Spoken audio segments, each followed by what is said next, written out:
প্রিয় খামারি ভাই এবং বোনেরা, আসসালামু আলাইকুম। স্বাগত আমাদের ইউটিউব চ্যানেলের পক্ষ থেকে।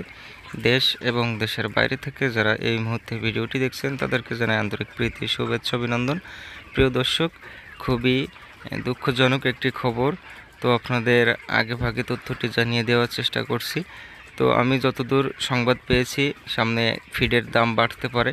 তো এ বিষয়ে বিস্তারিত আলোচনা করব। তো চলুন শুরু করা যাক আজকের ভিডিও।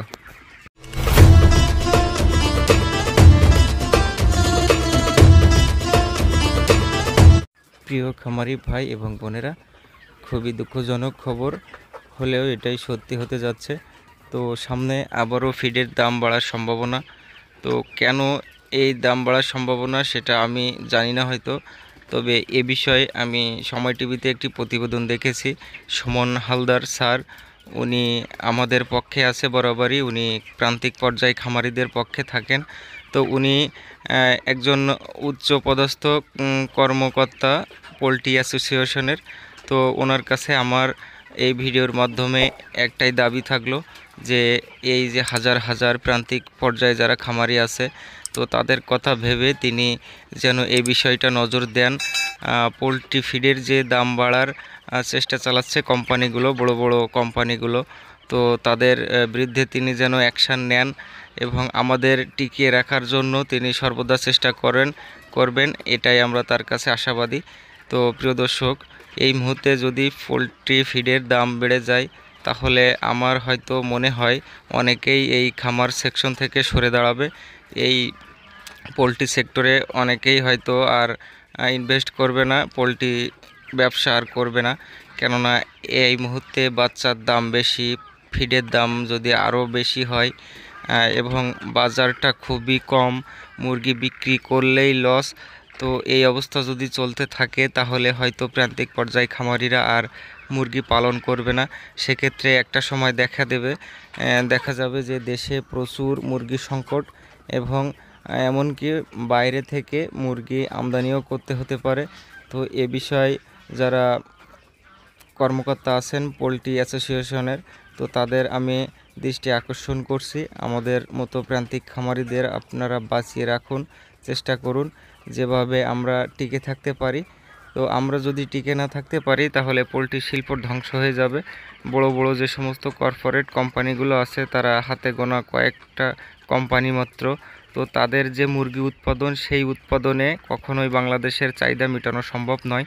এই জন্য প্রান্তিক পর্যায়ে খামারিদের গুরুত্ব অপরিসীম। তো প্রিয় দর্শক, আমরা সবাই একসাথে এক্ষেত্রে আসলে আমাদের ঐক্যতার মধ্যে জানিয়ে দিতে হবে সবাইকে। উপরস্থ যারা কর্মকর্তা আছে তাদের কাছে পৌঁছাতে হবে বিষয়গুলো, যাতে ফিডের দাম কোনোভাবে না বৃদ্ধি পায়। যেটা আছে সেটাতেই আমরা অতিষ্ঠ, এছাড়া আরও কমলে ভালো হয়। কিন্তু এর পরেও যদি আবার বেড়ে যায়, 1 টাকা 60 থেকে 80 পয়সার মতো বৃদ্ধি পাবে যতটুকু আমি জানতে পেরেছি। তো আরও যদি প্রায় 1-150 টাকা যদি প্রতি বস্তায় খাদ্যের দাম বৃদ্ধি পায়, তাহলে আসলে খামার পরিচালনা করা আর সম্ভব হবে না।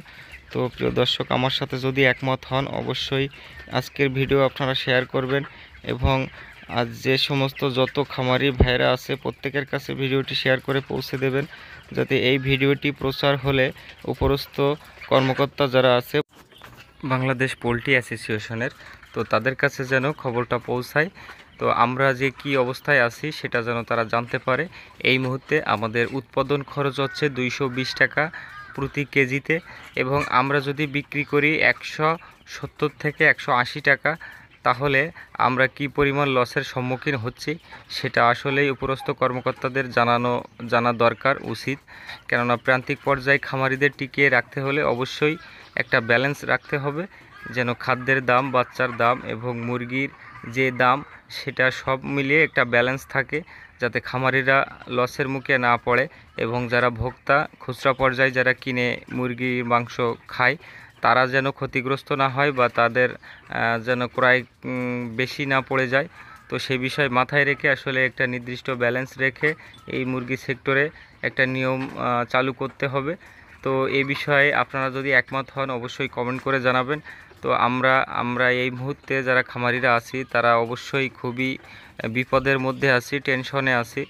এই মুহূর্তে যে বাজার যাচ্ছে, এই বাজারে আসলে যে সমস্ত প্রান্তিক পর্যায়ে খামারি ভাইয়েরা মুরগি বিক্রয় করছে তাদের প্রত্যেকেরই লসের সম্মুখীন হচ্ছে, কেননা এই রেটে মুরগি বিক্রয় করে কেউ লাভবান হতে পারবে না, এটাই স্বাভাবিক। কেননা উৎপাদন খরচ ছাড়া আসলে কমে বিক্রি করা লাগতেছে এই মুহূর্তে। তো দেশের যেহেতু পরিস্থিতি ভয়াবহ, জানি না সামনে কি হতে পারে। তো আমরা চাই এই দেশ আবার নতুন করে স্বাধীন হয়ে যাক এবং এই যে রক্তপাত এটা বন্ধ হয়ে যাক, এবং আমরা সবাই চাই আবার নতুন করে সব কিছু শুরু হোক।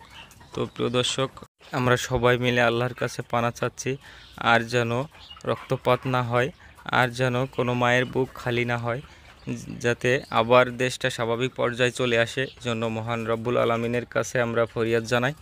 তো প্রিয় দর্শক, যারা এখনও পর্যন্ত আমাদের পরিবারের সদস্য হননি, অবশ্যই চ্যানেলটি সাবস্ক্রাইব করে দিয়ে আমাদের সাথে থাকবেন, আমাদেরকে সাপোর্ট করবেন এবং ভিডিওটি শেয়ারের মাধ্যমে পৌঁছে দেবেন যাতে উপরস্থ কর্মকর্তাদের কাছে পৌঁছাতে পারে আজকের ভিডিও। তো ধন্যবাদ সবাইকে।